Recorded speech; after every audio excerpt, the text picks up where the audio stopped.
ለኔ ልታስብልኝ የምትወደኝ ከሆነ ስጠኝ። ፍቅር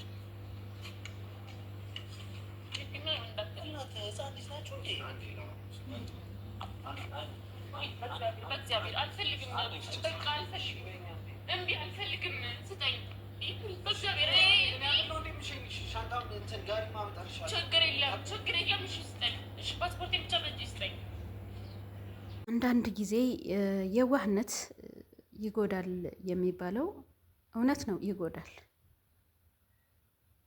በሰው ዘንድ ይጎዳል፣ በፈጣሪ ዘንድ ግን ጥሩ ነገሮችን ያስገኛል። እና አንዳንዴ ለሰው ብሎ መስዋዕት መክፈል በጣም ከባድ ቢሆንም እዚህ ጋር ግን ፍቅር ትልቅ መስዋዕት እየከፈለች ነው ያለችው። ሰላም ጤና ይስጥልኝ ውድና የተከበራችሁ የጥሩዬ ወሎየዋ ቻናል ተከታታዮች በሙሉ እንኳን ደህና መጣችሁ እያልኩኝ ዛሬ በአዲስ ቪዲዮ መጥቼላችኋለሁኝ። ይህን ቪዲዮ ለመስራት ያሰብኩት ትናንት ከትናንት ወዲያ ነበረ፣ ግን ስላልተመቸኝ ዛሬ በዚህ ቪዲዮ ላይ ላወራና ከእናንተ ጋር ቆይታ ላድርግ መጥቻለሁና ውድና የተከበራችሁ የሰው ዘር በሙሉ በሞላው ዓለም የምትገኙ ሙስሊም ክርስቲያኖች፣ እህት ወንድሞች፣ ኢትዮጵያውያን እንዲሁም ኤርትራውያን በሙሉ ቤተሰብ የሆናችሁ ላይክ ሸር በማድረግ ቤተሰብ ያልሆናችሁ ደግሞ ሰብስክራይብ፣ ላይክ ሸር በማድረግ አብሮነታችሁ አይለይኝ ስል በትህትና ጠይቃለሁ ማለት ነው። እንግዲህ ዛሬ የመጣሁበት ትንሽ ላወራ ነው። የማወራበት ምክንያቴ ፍቅር ስታለቅስ አንጀቴ አልቻለም። ማለት የዋህ ሰዎች ከማውራታቸው በፊት እንባቸው ይቀድማቸዋል። ምክንያቱም ስለማውቀው ነው። እና ይች ልጅ ከዚህ በፊት በፍቅር ተጎድታለች፣ ብዙ መስዋዕት ከፍላለች። እንደምናውቀው ሶሻል ሚዲያ ከመጣች ያን ያክል ትንሽ ጊዜ አይደለም። ከሩታ ይልቅ ፍቅር ናት ቀድማ ወደ ሶሻል ሚዲያው የመጣችውና እናውቃለን ከስር ከመሰረቱ ማለት ነው። እኛ በመሀል እነሱ ጋር ክፍተት ተፈጥሮ አብርሃምና ሩታ ጋር ክፍተት ተፈጥሮ በነበረ ሰዓት ከፍቅር ጋር ሲገናኙ ወደ ድሮ ፍቅራቸው ተመለሱ ብለን እኛ ደስተኞች ነበርን። ያው እንግዲህ ህይወት ይቀጥላል። ምንም ይፈጠር ምንም፣ ሰው በህይወት ካለ ጤና ከሆነ ህይወት ይቀጥላል። መውደቅ እንዳለ መነሳት አለ፣ መነሳት እንዳለ መውደቅ አለ። ነገር ግን ይቺ ልጅ የሰው ህይወት አቃናለሁ ብላ የራሷን ህይወት በጥብጣለች። አሁን ጥሩ ስሜት ላይ አይደለችም። እንደምናያት እንባ ይቀድማታል። ተናግራ ሳትጨርስ እንባዎቿን ትጠርጋለችና በጣም ስላሳዘነችኝ ስለሷ ነው ማለት የፈለግኩት ማለት ነው። እና አንዳንድ ጊዜ የዋህ አትሁኑ። የዋህነት እንዳለ ሆኖ ሰውን በመጥፎ እዩ ወይም ደግሞ መጥፎ ሁኑ ሳይሆን ራሳችሁን በማይጎዳ መልኩ ነው ሰውን መርዳት መደገፍ ያለባችሁ ማለት ነው። ትናንት ሰብሯት የሄደ ልጅ ዛሬ ላይ እሱ ከፍቅረኛው ጋር ሲጣላ ከጎንህ ነኝ ብላ በልህ ወደ ቤቷ ትመለሳለች በማለት ከእሱ ጋር ቪዲዮ ሰሩ፣ አብረው ታዩ። እንግዲህ ከወደ እሷ በኩልም ችግር ተፈጠረ፣ ከወደዛኛው በኩልም ችግር ተፈጠረ። አይተናል። ሶሻል ሚዲያው ተጨናንቆ ነበረ። ነገር ግን ያው ጊዜውና ሰዓቱ ደርሶ ሁለቱን ለማስማማት እሷ ስትሞክር ያው በመሀል ብዙ ውጣ ውረድን አሳልፋለች። ያመቶ ሲሰድባት፣ ያመቶ ሲናገራት ይች ልጅ ሁሉን ችላ ከዚህ ደረሰች። ስለዚህ አሁን ላይ እነዚህን ጥንዶች አስማምታ ከጉዞዋ ሩታን ከጉዞዋ አስቀርታ ሁለቱን ቤታቸውን እንዲያስተካክሉ ህይወታቸውን እንዲመሩ ፍቅራቸውን እንዲያስቀጥሉ ካደረገች በኋላ ግን እሷ እያለቀሰች ነው ያለችው። ለምን? ትናንት ለሰው ብላ ዋጋ በከፈለችበት ሰዓት የእሷ ህይወት ግን ከጎን ለጎን እየተበላሸ ነበረ። እንግዲህ ፍቅረኛ የምትለው ፉፉ በዛን ሰዓት በንዴት በስሜት ከሌላ ሰው ጋር ፍቅር ጀምሯል እያለች ነው፣ እያለቀሰች ነው። ሁሉንም ነገር መቋቋም አቅቷታል። እና አንዳንዴ ራሳችን በማይጎዳ መልኩ ነው እንጂ እስከዚህ ድረስ ራሳችንን በሚጎዳ መልኩ ግን ብዙ መስዋዕት ባንከፍል ጥሩ ነው። ምክንያቱም ትናንት አብረዋት የነበሩ ሰዎች አሁን ላይ አብረዋት አይደሉም። አብርሃምን ቢሆን የራሱን ህይወት አስተካከለ፣ ህይወቱን እየኖረ ነው፣ ህይወቱን ቀጥሏል። ግን እሷ ስታለቅስ እንባዋን እያየ ዝም ብሏል። ከጎኗ መሆን እንኳን አልቻለም ማለት ነው። እና እስከዚህ ድረስ ነው። ትናንት ሰብሯት የሄደ ልጅ እሱ እንዳይጎዳ እሱ እንዳይከፋው ከጎኑ ሆናለሁ አለሁ ብላ እንዳወራችሁ ቪዲዮ ላይ እዚህ ቪዲዮ ላይ እያወራች ያለችው እኔ አንቺ በስሜት እንድትመለሽ ነው እንጂ ከእሱ ጋር ምንም አይነት ግንኙነት ኑሮኝ አይደለም። ያጠፋሁት ጥፋት አለ ይቅርታ እያለቻት ነው ሩታን ማለት ነው። ያም ከሆነ በኋላ እሷ ደግሞ በሁለተኛው ቀን እነሱን ባስማማች በሁለተኛው ቀን ግን እሷ ከሀገር ልትወጣ እየታገለች አይተናል፣ በቤቷ በተለቀቀው ቪዲዮ ማለት ነው። ስለዚህ ትናንት በድሎ የሄደን ሰው ዛሬ ላይ እሷ ሁለተኛ ለዛ ሰው መስዋዕት ከፈለች ማለት ነው። ይሄ ከባድ ነው፣ ይከብዳል።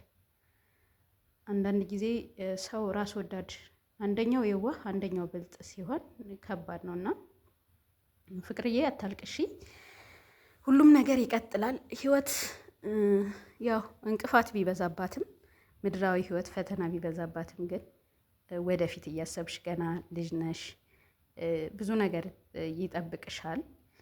እኔ የምላት ነገር ወይም ደግሞ መልእክት ማስተላለፍላት ነገር ቢኖር ከእሷ የተማርኩት ምንድን ነው? በጣም ጠንካራና በጣም ጀግና ልጅ ናት።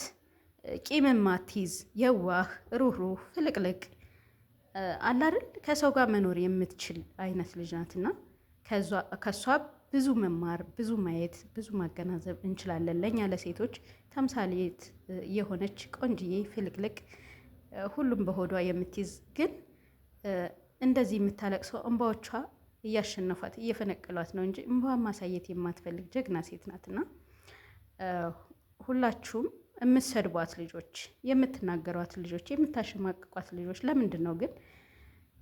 ሶሻል ሚዲያው እኮ ለሁሉም ነው የተፈቀደው። ለሩታ ወይም ለአብርሃም ወይም ደግሞ ለፍቅር ብቻ አይደለም፣ ለሁሉም የተፈቀደ ነው። ማንኛውም ሰው የፈለገውን ነገር መጠቀም ይችላል። ነገር ግን አንዱን ስለወደዳችሁ አንደኛውን ማንቋሸሽ ወይም ደግሞ አንዱን ስለወደዳችሁ የአንዱን ፎቶ አንስታችሁ መዘግዘግ ነውር ነው፣ አይገባም። እኔ የምመክራችሁ ነገር አንድ ሰው ቢያጠፋ እንኳን ከዛ ጥፋቱ እንዲመለስ ጥሩ ጥሩ ኮሜንት መጻፍ መምከር ነው። ይቺ ልጅ ናት፣ ብዙ ነገር ይጠብቃታል ከፊቷ። ነገ የተሻለ ህይወት ትኖራለች፣ የተሻለ ነገር ይገጥማታል። ዛሬ ላይ እንዳለቀሰች ነገ ላይ ትስቃለች። ምክንያቱም ህይወት ተፈራራቂ ነው። ያጣው ያገኛል፣ ያገኘው ያጣል።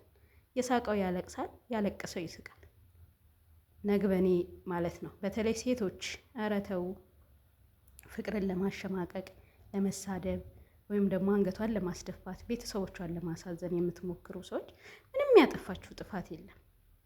አብርሃምን የምታውቀው ከሩታ በፊት ነው። አብሮ አደግ አንድ ላይ ተምረው ብዙ ነገሮችን አይተናል። ሁላችንም እናውቃለን። ሶሻል ሚዲያው ላይ አዲስ አይደሉም። አብረው እያደጉ የመጡ ልጆች ናቸው። በመሀል የተፈጠረውን ነገርም አይተናል። ብቻ ሁሉም ነገር ለበጎ ነው። አሁን ላይ እያሳዘነችኝ ሴት ብትኖር ፍቅር ናት። ስለዚህ ጥሩ ጥሩ ኮሜንት ለመጻፍ ጥሩ ጥሩ ነገር ለመናገር እች ልጅ እሷ ፍቅርን ነው እያስተማረችን ያለችው። እኛ ግን ከእሷ ፍቅርን መማር ሳይሆን እሷን ማሸማቀቅ፣ እሷን መሳደብ ምን አስፈለገ? ለምን? ተው፣ አትሳደቡ። ሴቱ ናችሁ ሴት ልጅ የምትሳደቡ፣ የሴት ልጅ ፎቶ አንስታችሁ የምትዘቀዝቁ ጥሩ አይደለም። ነገ ምን ይገጥመኛል? እኔም ሴት ነኝ እኮ ምን ያጋጥመኛል? ምን ፈተና ይገጥመኛል ብላችሁ ከእሷ የዋህነትን ተማሩ፣ ፍቅርን ተማሩ። ከሰው ጋር መኖር እንደምትችል ነው ያሳየችን። በቃ ቂምን መርሳት፣ በደልን መርሳት እንደሚቻል፣ ያለፈን ረስቶ ወደፊት መጓዝ እንደሚቻል ከእሷ እየተማርን ነው ማለት ነው። እና ይችን ቆንጅዬ ልጅ እየተሰደባችሁ ሶሻል ሚዲያ ላይ አታጨናንቋት። እሷ በነገራችን ላይ ማንንም አሰማ፣ ያው የምትጨነቀው ለእናቷ ነው። ለእናቷ ትጨነቃለች። ምክንያቱም እናቴ ምን ትል ይሆን? እንደገና ደግሞ የቤተሰብ ፎቶ ሲዘቀዘቅ ጥሩ አይደለም፣ አይደረግም፣ ደግሞ ነውር ነው። ማንም ምን ቢያጠፋ መምከር ነው እንጂ ፎቶ መዘግዘቅ፣ መሳደብ ምንም አይጠቅምም። ምንም እናንተ የማንንም ኃጢአት ከምታጥቡ እራሳችሁን አስተካክላችሁ ጥሩ ኮሜንት ብትሰጡ ወይም ደግሞ አይታችሁ ማለፍ ብትችሉ መልካም ነው እላለሁኝ። በተረፈ እንግዲህ ሁላችሁንም ወዳችኋለሁ፣ አከብራችኋለሁ። ውድ የሀገሬ ልጆች በያላችሁ በሰላማችሁ ይብዛልኝ። ላይክ፣ ሸር፣ ሰብስክራይብ እያደረጋችሁ አበረታቱ እላለሁኝ። ለነበረን ቆይታ ከልብ አመሰግናለሁ። በድጋሚ በሌላ ቪዲዮ እስከምንገናኝ ድረስ ሰላማችሁ ይብዛልኝ። እያልኩኝ የዛሬ ቪዲዮዬን በዚህ ጨርሻለሁ ማለት ነው። ሰላም፣ ጤና፣ ፍቅር፣ አንድነት ለሀገራችን ኢትዮጵያ ለሁላችን ይሁን። እንግዲህ ጾማችንም በሰላም ጨርሰን በሰላም እንደምንገናኝ ድጋሚ እስከምመጣ ትናፍቁኛላችሁ ውድ ኢትዮጵያውያን፣ እንዲሁም ኤርትራውያን፣ ሙስሊም ክርስቲያኖች፣ ሁላችሁም የሰው ዘር በሙሉ ወዳችኋለሁ፣ አከብራችኋለሁ። ሰላም ሁኑልኝ። የዛሬ ቪዲዮዬን በዚህ ጨርሻለሁ። አብራችሁኝ ስለነበራችሁ ከልብ አመሰግናለሁ። መልካም ሁሉ ተመኘውን።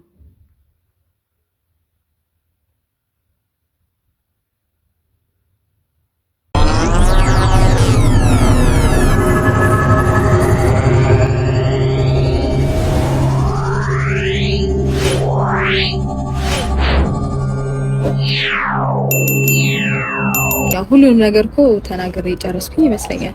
ደጋግሜ መናገር አይጠበቅብኝም። እንደዚህ አይነት ፍላጎት የለኝም። አንዴ ወስኛለሁ። አንዴ የወሰንኩትን ውሳኔ ደግሞ እኔ ብዙ ጊዜ እስከምወስን ነው የምቸገረው። ከወሰንኩኝ በኋላ ነገሮችን ወደኋላ መጎተትም መመለስም አልፈልግም። ለዛ ነው እሱም አጥፍቷል፣ አንቺም አጥፍተሻል፣ ሁላችንም አጥፍተናል። እስካሁን በቃ ሁላችንም